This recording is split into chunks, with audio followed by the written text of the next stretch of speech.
예, 그럼 시작하겠습니다. 오늘 제목은 부자와 나사로 비유, 또 과부와 재판장 비유입니다.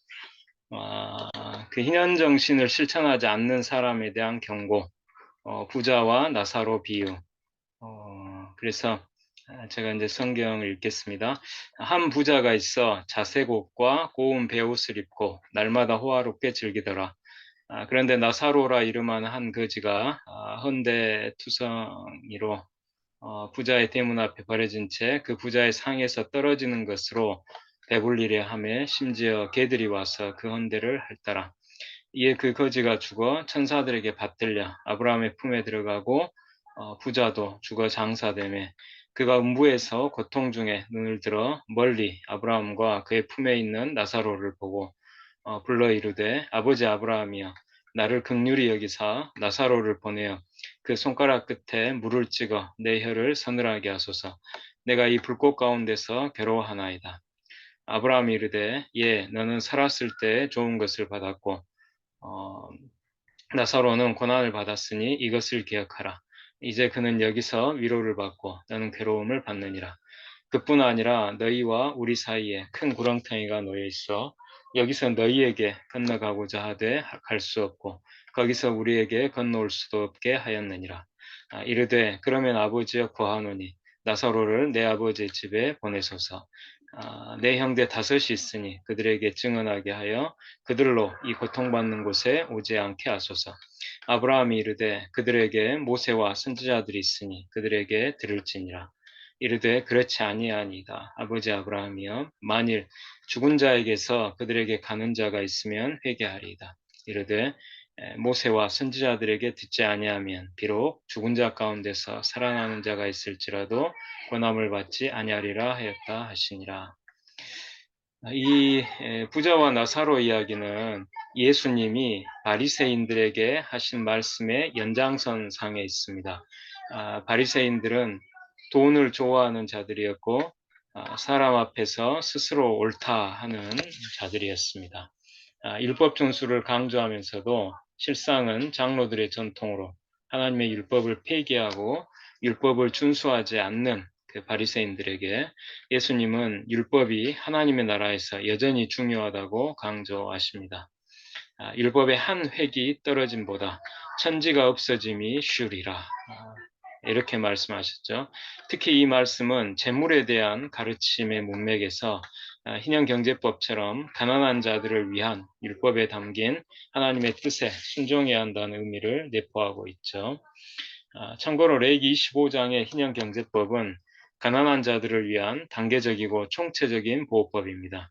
가난한 사람이 먼저 땅을 잃는 단계부터 시작해서 그 다음에 집을 잃고 그 다음에 빚을 지고 그 다음에 동족 히브리인에게 몸이 팔리고 마지막으로 부유한 이방인에게 몸이 팔리는 최악의 상황에 이르기까지 단계별로 가난한 자를 보호하고 총체적으로 그를 전후만 자유인으로 회복시키는 데 초점을 둔 법이 바로 희년경제법인 것이죠.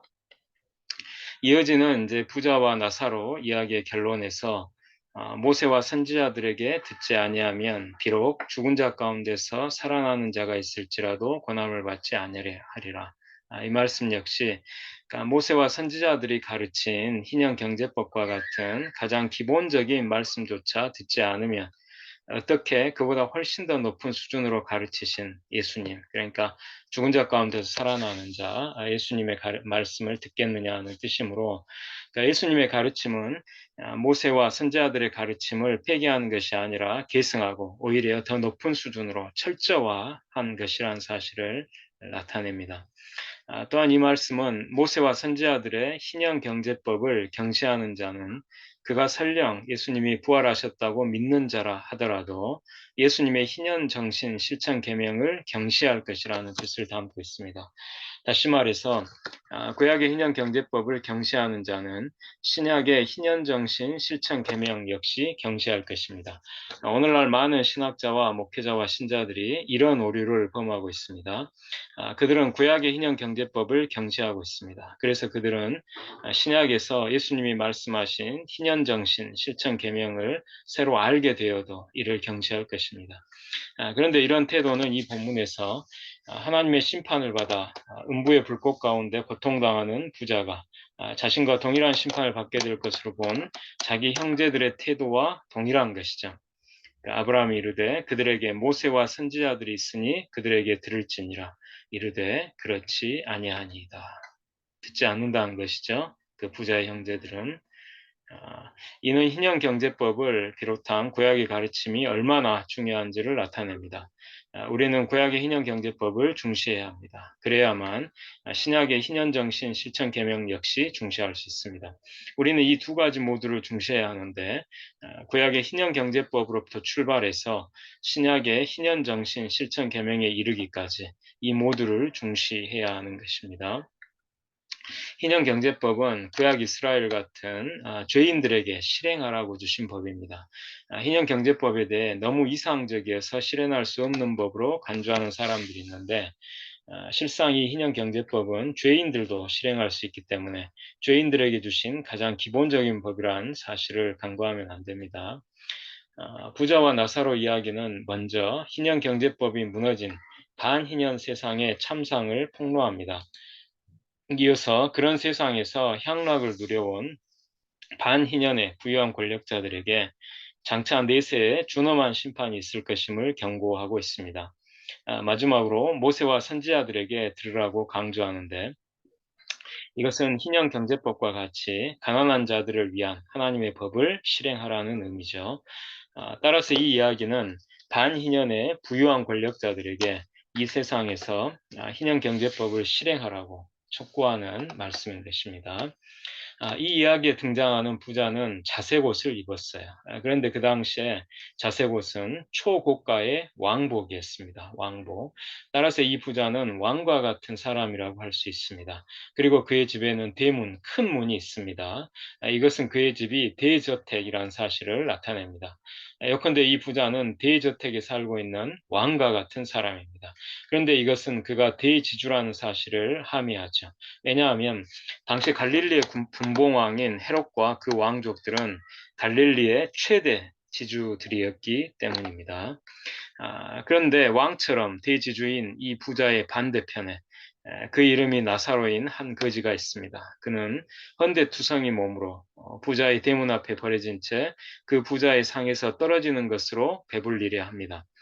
여기서 거지라는 말은 경제적 측면에서 아무 재물도 없을 뿐만 아니라 정치적 측면에서도 철저히 무력해져서 아무 권력도 없는 사람을 가리킵니다.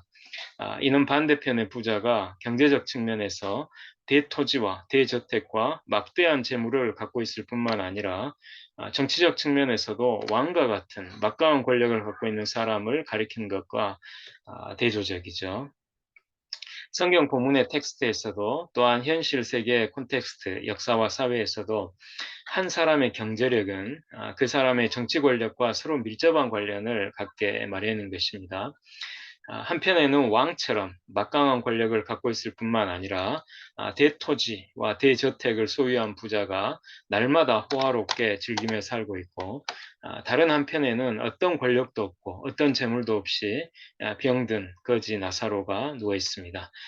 그런데 우리는 이 이야기가 너무 익숙하고 또 오늘날에도 이런 상황이 온 세계 도처에서 일어나고 있으므로 이런 상황이 율법의 관점에서 보면 얼마나 뒤틀린 상황인지 잘 깨닫지 못합니다. 신형경제법이 실현된다면 결코 일어날 수 없는 일이 지금 눈앞에 벌어지고 있는 것입니다. 이 문제를 자세히 보겠습니다. 희년은 제50년인데 가난 때문에 땅과 집과 자유를 잃고 가족을 떠나 뿔뿔이 흩어진 가난한 사람들이 희년이 오면 잃어버린 땅과 집과 자유를 되찾고 헤어진 가족에게 돌아갑니다. 그런데 이 가운데 매우 중요한 것이 바로 희년의 땅을 되찾는다는 사실입니다. 하나님은 이스라엘 백성을 애굽에서 해방시켜 약속의 땅으로 인도하실 때 가족 구성원의 수를 따라 그 수가 많으면 많은 땅을, 수가 적으면 적은 땅을 나눠주심으로써 토지를 1인당으로 환산하면 평등하게 분배해 주셨습니다.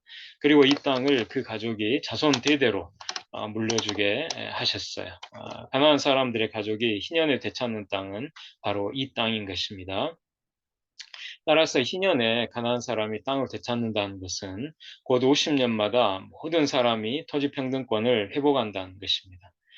그 결과 비록 부모는 가난할 수 있으나 그 자녀는 50년마다 한 번씩 땅을 되찾음으로써 모든 사회 구성원이 평등하게 재출발할 수 있게 됩니다. 그래서 가난이 대물림되는 일은 결코 일어나지 않습니다. 예컨대 희년은 제도화된 출애굽이라고 할 수 있어요. 가나안 사람이 희년에 자유를 되찾고 또 땅을 되찾는 것은 이스라엘 백성이 출애굽 때 자유를 얻고 또 땅을 얻은 것과 같습니다. 또 희년은 출애굽 사건이 50년마다 일어나도록 제도로 만든 것입니다. 모든 사람이 평등하게 땅을 물려받아 경작하는 이 희년 경제 체제에서는 일시적으로 불가피한 사정 때문에 자기 품을 팔아 살아가는 품꾼은 생길 수 있지만 자기 자신과 그 자손의 자유를 영구히 팔아넘기는 노예나 거지는 결코 생길 수 없습니다. 곧 모든 사람이 평등한 자유민으로 살 수 있게 됩니다. 그리고 이 희년 경제 체제에서는 희년 경제 체제는 희년 정치 체제의 기반이 됩니다. 희년 정치 체제는 1인 독재 왕정과 소수 대지주 귀족정을 모두 거부하고 하나님 한 분만을 왕으로 섬기는 평등한 자유민의 12지파 분권적 연합 체제입니다. 그런데 이 희년 정치 체제를 가능하게 하는 것이 바로 모든 사람이 평등하게 땅을 물려받아 경작하는 희년 경제 체제입니다. 평등한 자유와 분권적 연합을 알맹이로 삼는 희년 민주주의의 경제적 기반은 바로 토지 평등권인 것입니다. 토지 평등권이 짓밟히면 민주주의도 무너지게 됩니다. 오늘날 한국 사회는 토지 불평등 사회입니다. 이런 사회에서 민주주의는 껍데기만 남아있을 뿐 알맹이는 찾아볼 수 없습니다. 평등한 자유민에 의한 진정한 민주주의를 실현하기 위해서는 반드시 토지 평등권이 회복되어야 합니다. 부자와 나사로 이야기는 희년 경제법이 무너진 반희년 세상의 참상을 폭로하고 그런 세상에서 향락을 누려온 반희년의 부유한 권력자들에게 장차 내세에 준엄한 심판이 있을 것임을 경고합니다. 그리고 모세와 선지자들이 외친 희년 경제법을 들으라고 촉구합니다. 이 이야기는 우리에게 하루속히 반희년 세상을 희년 세상으로 변혁할 것을 촉구하고 있습니다. 그리고 이제 두 번째는 희년 세상을 위한 지속적인 믿음의 기도, 과부와 재판장 비유입니다. 예수께서 그들에게 항상 기도하고 낙심하지 말아야 할 것을 비유로 말씀하여 이르시되 어떤 도시에 하나님을 두려워하지 않고 사람을 무시하는 한 재판장이 있는데 그 도시에 한 과부가 있어 자주 그에게 가서 내 원수에 대한 나의 원한을 풀어주소서 하되 그가 얼마 동안 듣지 아니하다가 후에 속으로 생각하되 내가 하나님을 두려워하지 않고 사람을 무시하나 이 과부가 나를 번거롭게 하니 내가 그 원한을 풀어주리라. 그렇지 않으면 늘 와서 나를 괴롭게 하리라 하였느니라. 주께서 또 이르시되 불의한 재판장이 말한 것을 들으라. 하물며 하나님께서 그 밤낮 부르짖는 택하신 자들의 원한을 풀어주지 아니하시겠느냐. 그들에게 오래 참으시겠느냐. 내가 너에게 이르노니 속히 그 원한을 풀어주시리라. 그러나 인자가 올 때 세상에서 믿음을 보겠느냐 하시니라. 이 본문에서 그러니까 과부와 재판장 본문에서 택하신 자들이 믿음으로 끈질기게 드려야 할 기도의 내용은 현세에서 가난하고 힘없는 사람들이 빼앗긴 그들 몫의 땅들과 집들을 되찾고 내세에서 더 낫고 영구한 소유를 받는 희년, 곧 하나님의 나라라고 할 수 있습니다. 자세히 보면 먼저 기도의 태도는 낙심하지 말고 믿음으로 끈질기게 기도하라는 것입니다. 예수님이 말씀하신 과부와 재판장 비유의 주제는 낙심하지 않고 끈질기게 기도하는 믿음입니다. 이 주제는 이 본문의 맨 앞과 맨 뒤에 수미상관으로 나타나 있어요. 예수께서 그들에게 항상 기도하고 낙심하지 말아야 할 것을 비유로 말씀하여 그러나 인자가 올 때 세상에서 믿음을 보겠느냐. 예수님 우리에게 원하시는 믿음은 낙심하지 않고 끈질기게 기도하는 믿음입니다. 이것이 이 본문의 명확한 주제입니다. 그리고 이제 그 기도의 내용은 현세와 내세의 기업을 모두 회복하는 희년, 곧 하나님의 나라를 기도하라는 것입니다. 자, 이제 무엇을 기도하는 믿음일까요? 이 질문은 이 본문의 주제는 아니지만 자칫 미성숙한 그리스도인들이 이 본문을 자기 욕망을 위해 잘못 읽을 가능성이 크므로 진지하게 다룰 필요가 있습니다. 낙심하지 않고 믿음으로 끈질기게 기도해야 할 것은 바로 현세의 기업과 내세의 기업을 모두 회복하는 희년, 하나님의 나라입니다. 구체적으로 현세에서 가난하고 힘없는 사람들이 빼앗긴 그들 몫의 땅들과 집들을 되찾고 내세에서 더 낫고 영구한 소유를 받는 것입니다. 왜 그런지 보겠습니다. 여기서 과부의 원한은 억울하게 땅과 집을 빼앗긴 원한이라고 할 수 있어요. 이 비유에 등장하는 과부가 하나님을 두려워하지 않고 사람을 무시하는 불의한 재판장에게 자주 가서 말한 것은 내 원수에 대한 나의 원한을 풀어주소서입니다. 그런데 이제 원한을 풀어주다로 번역된 ekdikeo는 어떤 사람의 정당한 권리를 옹호하다라는 뜻을 갖고 있어요. 그럼 과부의 정당한 권리 가운데 과부가 빼앗기기 쉬운 권리는 대표적으로 무엇일까요?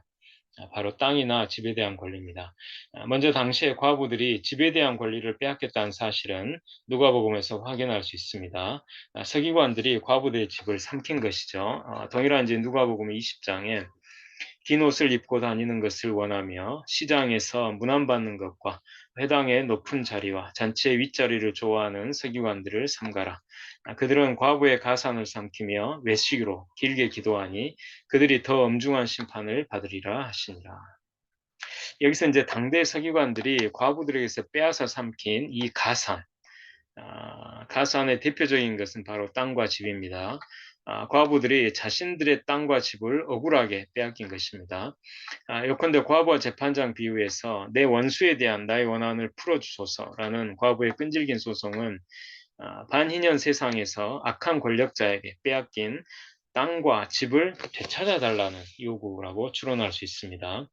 그런데 이는 한마디로 희년을 선포해 달라는 요구입니다. 왜냐하면 구약율법에서 땅이나 집을 잃은 가난한 사람이 그 땅이나 집을 되찾는 때는 바로 희년이기 때문입니다. 그런데 율법의 희년은 하나님의 나라와 똑같지 않고 단지 하나님의 나라를 보여주는 현세의 모델로서 여러 한계가 있습니다. 이에 비해 예언서의 희년, 곧 메시아가 선포하는 희년은 하나님의 나라와 똑같아요. 그런데 메시아이신 예수님이 선포하신 희년, 곧 하나님의 나라는 현세와 내세를 모두 포괄합니다. 그럼 택하신 자들이 낙심하지 않고 끈질기게 하나님께 기도해야 할 것은 무엇일까요? 예수님의 메시아 사역은 가난한 자에게 희년, 곧 하나님의 나라를 선포하는 것이라는 나사렛 메시아 선언이 누가복음 전체를 해석하는 열쇠라는 사실을 염두에 두고 이 과부와 재판장 비유를 상고하면 택하신 자들이 기도해야 할 건 역시 메시아의 희년, 곧 하나님의 나라와 깊이 연관되어 있을 거라고 추론할 수 있죠. 이 택하신 자들의 원한은 억울하게 소유를 빼앗긴 원한입니다. 하물며 하나님께서 그 밤낮 부르짖는 택하신 자들의 원한을 풀어주지 아니하시겠느냐, 그들에게 오래 참으시겠느냐. 여기 나오는 택하신 자들의 원한은 신약성경에는 크게 두 가지가 나오는데 하나는 억울하게 죽임을 당한 원한이고 다른 하나는 억울하게 소유를 빼앗긴 원한입니다. 먼저 억울하게 죽임을 당한 원한은 대표적으로 요한계시록에 나오죠. 다섯째 인을 떼실 때 내가 보니 하나님의 말씀과 그들이 가진 증거로 말미암아 죽임을 당한 영혼들이 제단 아래에 있어 큰 소리로 불러 이르되 거룩하고 참되신 대주제여 땅에 거하는 자들을 심판하여 우리 피를 갚아주지 아니하시기를 어느 때까지 하시려 하나이까 하니. 이 구절에서 우리 피를 갚아에서 그 갚아로 번역된 단어가 바로 동사 디케오인데 이 동일한 단어가 누가복음 18장 과부와 재판장 비유에서 두 번 사용됩니다. 그런데 이제 차이점이 있어요. 요한계시록 6장에서 우리 피를 갚아주시기를 기도하는 자들은 죽임을 당한 영혼들이죠. 그러나 누가복음 18장에서 그 밤낮 부르짖는 택하신 자들은 바로 세상에서 그 끈질긴 기도로서 믿음을 보여주는 자들이기 때문에 죽은 자들이 아니라 이 세상에 살아있는 자들이죠. 따라서 살아있는 택하신 자들이 가질 수 있는 억울하게 죽임을 당한 원한은 자신이 아니라 그 가족이나 동료 제자들이 억울하게 죽임을 당한 경우일 것입니다. 다음으로 억울하게 소유를 빼앗긴 원한은 히브리서에 나옵니다. 너희가 갇힌 자를 동정하고 너희 소유를 빼앗기는 것도, 여기 너희 소유를 빼앗기는 것도 기쁘게 당한 것은 더 낫고 영구한 소유가 있는 줄 알미라. 이 구절 가운데 너희 소유를 빼앗기는 것이란 말씀에서 초대교회 그리스도인들이 박해를 받아 그들의 소유를 빼앗겼다는 사실을 알 수 있어요. 그런데 당시에 소유 가운데 가장 중요하고 대표적인 것은 바로 땅과 집이었습니다. 따라서 초대교회 그리스도인들이 그들의 땅과 집을 빼앗겼을 거라고 추론할 수 있죠. 그런데 그들은 그런 억울한 일을 기쁘게 당했는데 그 이유는 더 낮고 영구한 소유 때문이었어요. 그럼 더 낮고 영구한 소유는 뭘까요? 바로 내세의 기업입니다. 초대교회 그리스도인들은 내세의 기업을 받기 위해 현세의 기업을 빼앗기는 것도 기쁘게 당한 것입니다. 요컨대 과부와 재판장 비유에서 빼앗긴 자들의 원한은 억울하게 그 가족이나 동료 제자들이 죽임을 당한 원한이거나 억울하게 소유를 빼앗긴 원한이라고 추론할 수 있습니다. 그런데 이 두 가지 가운데 과부의 끈질긴 소송이 억울하게 빼앗긴 땅이나 집에 대한 정당한 권리를 옹호해달라는 것이라고 보면 그 일관된 의미에서 택하신 자들의 원한은 억울하게 소유를 빼앗긴 원한이라고 추론하는 것이 이제 자연스럽습니다. 과부와 재판장 본문에서 택하신 자들의 끈질긴 기도는 과부처럼 힘없는 무력한 자들이 억울하게 빼앗긴 그들의 정당한 권리, 곧 반희년 세상에서 그들이 악한 권력자들에게 빼앗긴 땅이나 집을 되찾는 희년을 선포해 주시기를 요청하는 기도라고 추론할 수 있습니다. 그리고 그 기도는 단지 현세의 기업에 국한되지 않고 내세의 기업으로까지 확장됩니다. 그런데 메시아이신 예수님이 선포하신 희년 곧 하나님의 나라는 현세의 기업과 내세의 기업을 모두 포괄합니다. 따라서 택하신 자들이 끈질기게 하나님께 기도해야 하는 것은 현세의 기업과 내세의 기업을 모두 회복하는 메시아의 희년, 곧 하나님의 나라라고 요약할 수 있습니다.